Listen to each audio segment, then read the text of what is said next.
حضرت یوشع بن نون علیہ السلام۔ حضرت یوشع علیہ السلام کا نسب نامہ آپ کے سامنے ہے۔ اللہ رب العزت نے حضرت موسیٰ علیہ السلام کو یہ حکم دیا کہ 2 دریاؤں کے ملنے کی جگہ پر میرا ایک ایسا بندہ ہے جو آپ سے زیادہ علم رکھتا ہے، آپ ان سے ملاقات کریں۔ حضرت موسیٰ علیہ السلام روانہ ہونے لگے تو اپنے نوجوان خادم حضرت یوشع بن نون علیہ السلام کو بھی اپنے ساتھ لے لیا۔ حضرت موسیٰ علیہ السلام اور حضرت یوشع علیہ السلام ایک مقام پر کچھ دیر آرام کرنے کے لیے رکے تو ساتھ لی ہوئی مچھلی اچھل کر دریا میں چلی گئی۔ پھر کچھ دور آگے جانے کے بعد حضرت موسیٰ علیہ السلام نے حضرت یوشع علیہ السلام سے پوچھا کہ کھانے کے لیے کچھ مچھلی لائے ہو؟ حضرت یوشع علیہ السلام نے عرض کیا کہ جہاں ہم رکے تھے وہاں مچھلی پانی میں چلی گئی تھی، لہٰذا دونوں اپنے قدموں کے نشانات دیکھتے ہوئے واپس چلے گئے۔ فرمان الہی ہے جس کا ترجمہ یہ ہے، اور یاد کیجئے جب موسیٰ علیہ السلام نے اپنے نوجوان خادم یوشع بن نون علیہ السلام سے کہا میں تو اس وقت تک چلتا ہی رہوں گا جب تک 2 دریاؤں کے ملنے کی جگہ نہ پہنچ جاؤں، خواہ مجھے برسوں ہی چلنا پڑے۔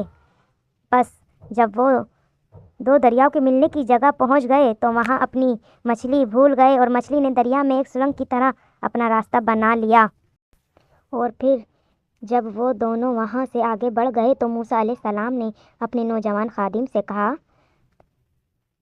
ہمارا کھانا لاؤ، ہم تو اس سفر سے بہت تھک گئے ہیں۔ سورہ الکہف 18 آیت 60 تا 62۔ حضرت یوشع بن نون علیہ السلام کی بعثت۔ حضرت موسیٰ علیہ السلام نے اپنی زندگی کے آخری ایام میں انہیں اپنا جانشین بنا دیا۔ اللہ رب العزت نے حضرت موسیٰ علیہ السلام کے بعد حضرت یوشع بن نون علیہ السلام کو نبوت عطا فرمائی۔ حضرت موسیٰ اور ہارون علیہ السلام کو اللہ تعالیٰ نے حکم دیا کہ بنی اسرائیل کے ہر قبیلے کی مردم شماری کریں اور ہر قبیلے کا ایک سردار مقرر کریں تاکہ یہ لوگ ایک طاقتور قوم میں عمالقہ سے مقابلے کی تیاری کریں جن سے میدان طیہ سے نکلنے کے بعد مقابلہ ہونے والا ہے۔ چنانچہ انہوں نے بنی اسرائیل کے قبائل کے سردار مقرر کیے اور یوشع بن نون علیہ السلام کو تمام قبائل کا سردار بنایا۔ حضرت ہارون اور حضرت موسیٰ علیہ السلام میدان طیہ میں ہی فوت ہو گئے تھے۔ ان کی وفات کے بعد بنی اسرائیل کو بیت المقدس لانے والے حضرت یوشع علیہ السلام ہی تھے۔ حضرت یوشع علیہ السلام کا جہاد اور معجزے کا ظہور۔ اریحا ایک خوبصورت شہر تھا جس میں بڑی شاندار عمارتیں تھیں۔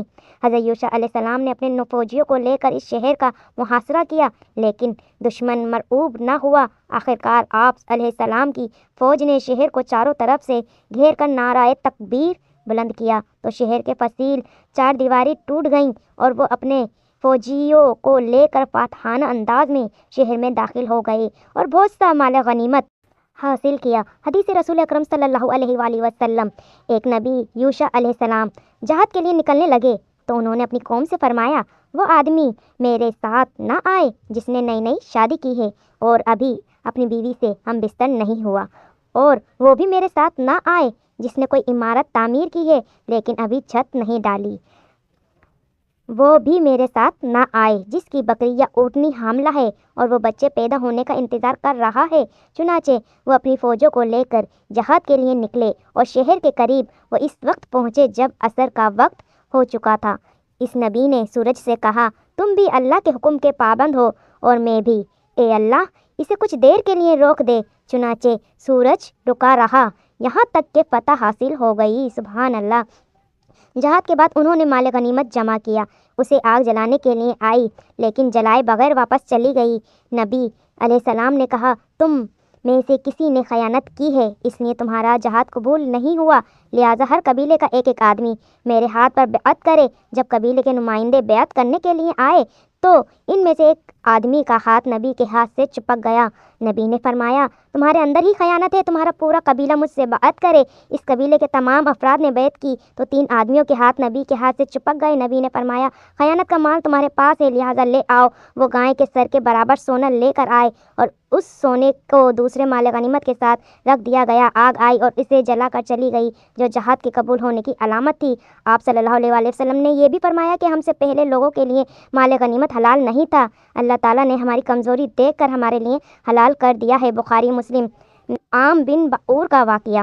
جب حضرت یوشع علیہ السلام بنی اسرائیل کو لے کر بیت المقدس کو فتح کرنے کے لیے نکلے تو راستے میں بلعام بن بعور کا واقعہ پیش آیا۔ یہ آدمی اللہ کا اسم اعظم جانتا تھا جس کے ذریعے کی گئی ہر دعا قبول ہوتی تھی۔ اس کی قوم نے اس سے مطالبہ کیا کہ موسیٰ علیہ السلام اور اس کے قوم کے خلاف بددعا کرو۔ اس نے انکار کر دیا۔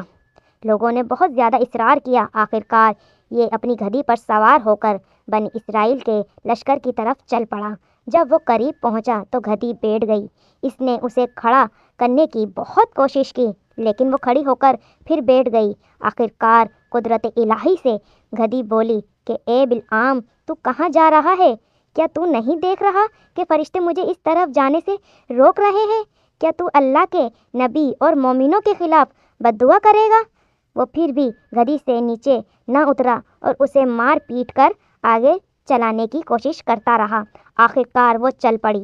جب وہ حسنان نامی پہاڑ کے قریب پہنچا اور موسیٰ علیہ السلام کی قوم کو دیکھا تو بددعا کرنے لگا، لیکن اس کی زبان اس کے قابو میں نہ رہی۔ اس کی بددعا خود اس کی قوم کے لیے نکلنے لگی۔ لوگوں نے اسے ملامت کی۔ اس نے کہا، میں کیا کر سکتا ہوں؟ میری زبان سے یہی کچھ نکل رہا ہے۔ پھر اس کی زبان لمبی ہو کر سینے سے لٹک گئی۔ پھر اس نے قوم سے کہا، میری تو دنیا بھی برباد ہو گئی اور آخرت بھی۔ اب موسیٰ علیہ السلام کی قوم کے خلاف کوئی مکر و فریب ہی کیا جا سکتا ہے۔ اپنی عورتوں کو خوب زیب و زینت کروا کر کچھ اشیاء دے کر بیچنے کے لیے بنی اسرائیل کے لشکر میں بھیج دو۔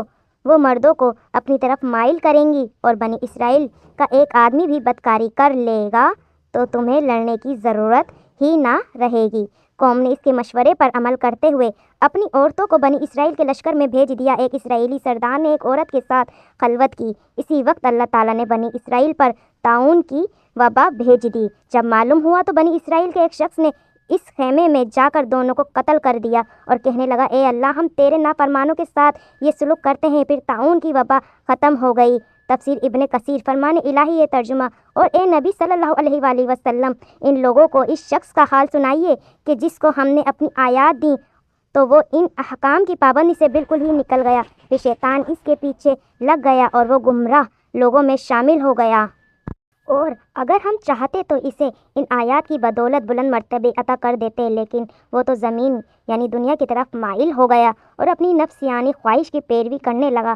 بس اس کی مثال کتے جیسی ہے کہ اگر آپ اس پر کوئی بوجھ ڈال دیں تب بھی وہ ہانپتا ہے، یا اس کو چھوڑ دیں تب بھی ہانپتا ہے۔